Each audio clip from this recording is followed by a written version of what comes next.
Today, I want to share with you a famous American story, one that has touched hearts for decades. This is The Last Leaf by O. Henry, a story about hope, courage, and the quiet power of sacrifice. In the heart of Greenwich Village, New York City, during the early 20th century, two young women lived together in a small, modest apartment. Their names were Sue and Johnsy. Both were aspiring artists, full of dreams, painting their world with imagination and color. Their tiny apartment was cluttered with sketches, unfinished paintings, and the smell of paint. It was small, but it was their world. One bitterly cold winter, Johnsy fell seriously ill with pneumonia. The illness was severe, and the doctor, after examining her, said quietly to Sue, "She has lost the will to live." Johnsy lay in her bed, pale and weak, staring at the window. Outside, an old ivy vine climbed the brick wall of the neighboring building. Leaves clung to the vine, but one by one, they fell in the cold wind. Johnsy became obsessed. She began counting the leaves as they dropped, convinced that her fate was tied to them. One evening, she whispered to Sue with a fragile voice, "Sue, when the last leaf falls, I will go too." Sue was heartbroken. She tried to comfort her friend. "No, Johnsy, you will get better. Don't say such things." But Johnsy had lost hope. The illness had weakened her spirit. Every falling leaf made her feel closer to death. She had given up, convinced that she could not survive. Downstairs lived an old man named Behrman. He was a gruff, rough-speaking painter, older than most, and had always dreamed of creating a masterpiece. Yet, until now, he had never made one. His life had been ordinary, lonely, and filled with small disappointments.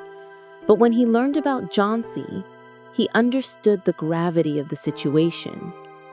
He realized that her life depended on hope, a hope as fragile as the leaves outside.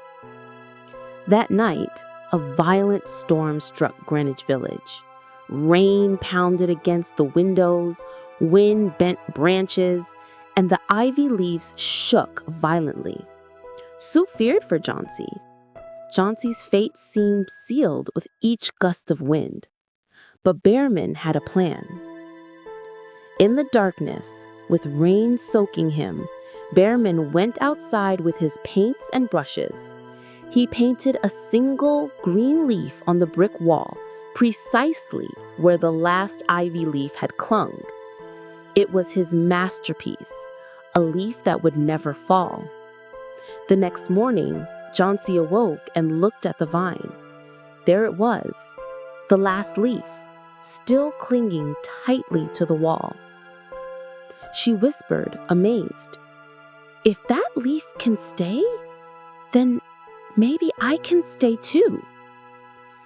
Her spirit returned.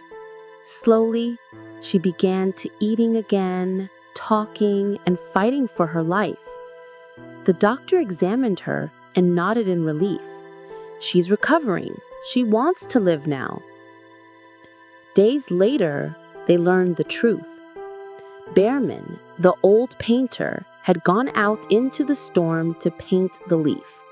He had caught pneumonia that night, and despite his heroic act, he passed away.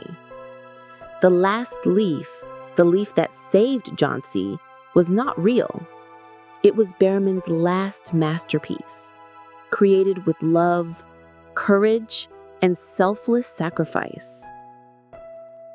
The story teaches us that sometimes a small act of hope can save a life. Sometimes heroes are quiet, unnoticed, and humble. They do not seek recognition, but their actions, even one small brave act, can change the world for someone else. Jauncey lived because someone cared enough to act. Behrman's masterpiece was not just a painting. It was a symbol of hope, courage, and the human spirit.